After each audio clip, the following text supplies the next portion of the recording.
Good morning show big chai आप सुन रहे हैं। मैं हूँ रफत और हर रोज की तरह आज भी एक बिग नायिका मैं आप तक पहुँचाने वाली हूँ। इस वुमेन्स डे बिग एफएम लेकर आ रहा है बिग नायिका। इस इंटरनेशनल विमेंस डे को हम पूरे हफ्ते सेलिब्रेट कर रहे हैं। बिग नायिकाएं आप तक ला रहे हैं, वो महिलाएं जो खुद के लिए तो लड़ी, खुद को तो उन्होंने बनाया, लेकिन साथ ही साथ बहुत सारी तमाम महिलाओं को फाइनेंशियली इंडिपेंडेंट किया, उनके हक के लिए लड़ी, उन्हें भी जागरूक किया और उन्हें अपने पैरों पर खड़ा किया।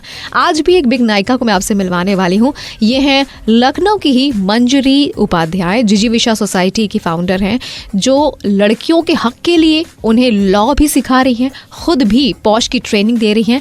साथ ही साथ वो तमाम लड़कियों को बहुत अलग अलग तरीके के स्किल्स सिखाकर उन्हें सेल्फ डिपेंडेंट बना रही हैं। वापस आकर आपकी मुलाकात आज की बिग नायिका से करवाती हूँ। Stay tuned to big FM, धुन बदल के तो देखो। जनाब, वो दौर चला गया जब एक नारी को बेचारी समझा जाता था। हाँ जी, आज की नारी नहीं है बेचारी, और आज की नारी को हमने दिया है एक टाइटल बिग नायिका का। इस वुमेन्स डे बिग एफएम लेकर आ रहा है बिग नायिका। गुड मॉर्निंग, आप सुन रहे हैं शो बिग चाय। मैं हूँ रफत और आज हम बात कर रहे हैं एक और बिग नायिका की। हाँ जी, और आज की हमारी बिग नायिका है जिजीविषा सोसाइटी की फाउंडर मंजरी उपाध्याय जी, जो कि बहुत सारी महिलाओं को स्किल्स सिखाकर उन्हें सेल्फ डिपेंडेंट तो बना ही रही हैं, और सेल्फ डिफेंस जो एक चीज होती है ना, इस पर भी वो ट्रेनिंग देकर बहुत सारी लड़कियों को फाइटर बना रही है। Welcome and good morning Manjari ji. Good morning Rafat, thank you so much. तो मंजरी जी, किस तरीके से लड़कियों को आप स्टैब्लिश कर रही हैं? अभी करंट फेज में रफत जिन कुछ माध्यमों से हम कोशिश कर रहे हैं लोगों की लाइफ में एम्पावरमेंट और उजाला भरने, उसमें एक तो उनको रोजगार के साधनों से संपूर्ण करना है, क्योंकि कहीं पे भी आके जब महिलाओं के सशक्तिकरण की बात होती है तो जो मुद्दा टिक जाता है वो उनके स्वावलंबन पे ही आके रुक जाता है, ये टिक जाता है।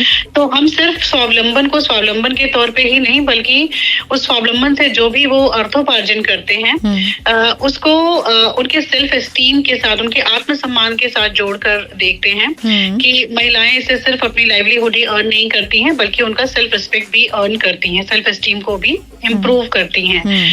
एक ये तरीका है। और दूसरा, जो महिलाएं ऑलरेडी कॉर्पोरेट्स में या एनजीओज में या दूसरे बहुत सारे सेक्टर्स में, गवर्नमेंट सेक्टर में जो अपनी आजीविका, अपने पैशन को तलाश रही हैं, वहां पे खुद को प्रूव करने की कोशिश कर रही हैं, सो उनके बीच जागरूकता के कार्यक्रम, जैसे पॉश एक्ट के ऊपर हम लोग बहुत सारे वर्कशॉप्स करते हैं, आपको पता ही है। प्लस हम पुरुषों को भी जागरूक करते हैं। स्वावलंबन की आपने बात की थी, तो कितनी महिलाओं को आपने उनके पैरों पर खड़ा करने की कोशिश की? डायरेक्ट और इनडायरेक्ट तरीके से अगर देखें तो करीब 22 से 25 महिलाएं ऐसी हैं जिनके साथ छुटपुट लेवल पे या थोड़े बड़े स्तर पे हमने कोशिश करी है कि वो स्वावलंबी बन सकें। किस तरह के काम आप उनको देती हैं? ऐसे प्रोडक्ट्स बनाने की कोशिश करते हैं जो इको फ्रेंडली हो नेचर में। आप जैसे कुछ साथी हैं जो उन्हें उसे सपोर्ट करते हैं परचेज करने में, तो इस परचेज से जो पैसे जाते हैं वो उनके लिए आय का साधन बनते हैं। अभी हम वापस आएंगे तो आपकी लाइफ का वो एक स्ट्रगल पूछेंगे जिसने आपको मोटिवेट किया ये सब करने के लिए।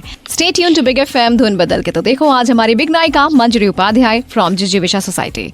Good morning show big chai आप सुन रहे हैं। मैं हूँ रफत और इस हफ्ते हम, क्योंकि इंटरनेशनल वुमेन्स डे है, तो ऐसे में हम बिग नायिकाओं को आपके सामने लेकर आ रहे हैं। और ये नायिकाएं इसलिए बिग नायिका कहलाई हैं क्योंकि इन्होंने ना सिर्फ अपनी जिंदगी में अपना मकाम हासिल किया, अपने ड्रीम्स पूरे किए, बल्कि किसी एक मोड़ पर जाकर उन्होंने डिसाइड किया कि नहीं, मुझे इस समाज की तमाम महिलाओं के लिए भी खड़े होना है। और ऐसी ही बिग नायिका हमारे साथ मंजरी उपाध्याय जी फ्रॉम जिजीविषा सोसाइटी। इस वुमेन्स डे बिग एफएम लेकर आ रहा है बिग नायिका।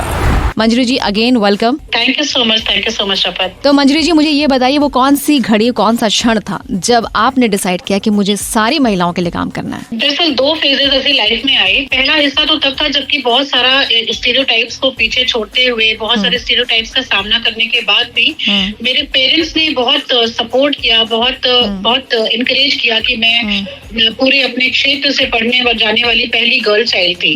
पर शायद उस समय मति भ्रष्ट थी और मैंने कभी भी उनकी इंकरेजमेंट को या उनका जो ये सपोर्ट था उसको वैसे एक्नॉलेज नहीं किया जैसे करना चाहिए। पर जब मेरा ग्रेजुएशन कंप्लीट हुआ और आई सॉ कि मेरे साथ के जितने दोस्त हैं वो सभी अच्छी अच्छी जगहों पे सेटल हो चुके हैं, सिर्फ मैं ही एक ऐसी थी जो दिशाहीन थी, जिसको कोई इंटरेस्ट नहीं था अपनी लाइफ में।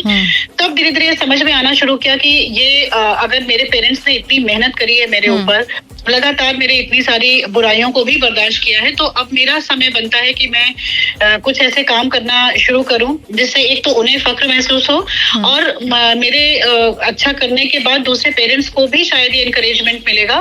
उसके बाद दूसरा जो फेज था वो था जब मैं दूसरे बच्चे की माँ बनी और उसके बाद काफी समय तक घर में लगातार रही और फिर लगा कि मतलब आप अगर एक बार फाइनेंशियली इंडिपेंडेंट होते हैं और अचानक से घर पे बैठ जाते हैं तो कहीं ना कहीं आपको जो फाइनेंशियल डिपेंडेंसी है वो क्रेव करती है, आपको परेशान करती है। तो फिर लगा कि अब ये मेरी जिम्मेदारी है कि मैं आगे भी अपने साथ कुछ और महिलाओं को जोड़ सकूं, चाहे नंबर कम ही हो, संख्या कम हो, लेकिन एक घर में भी अगर मेरी वजह से उजियारा फैलता है, एक महिला के जीवन में मुस्कान आती है जी, तो शायद मेरा ये प्रयास सफल माना जाए। तो यानी बिग नायिका बनना इतना आसान नहीं है, इसके लिए पहले खुद के साथ लड़ना होता है, उसके बाद खुद को बनाकर किसी और को बनाने की भी ठानना होता है, और तब जाकर आप बिग नायिका बनती हैं। और ऐसे ही हमारे साथ मंजरी उपाध्याय जी और आपकी जैसी तमाम बिग नायिकाओं के लिए कहेंगे कि वो जन्म देती है, वो सृष्टि को आगे भी बढ़ाती है, वो मजदूरी के सफर से लेकर आसमान की बुलंदियां छू जाती है, वो ही बिग नायिका कहलाती है। Thank you so much. कल एक और बिग नायिका से आप मिलेंगे सिर्फ यहीं 94.3 बिग एफएम पर। Happy international women's day ma'am आपको भी। Thank you so much. Stay tuned to big FM, धुन बदल के तो देखो।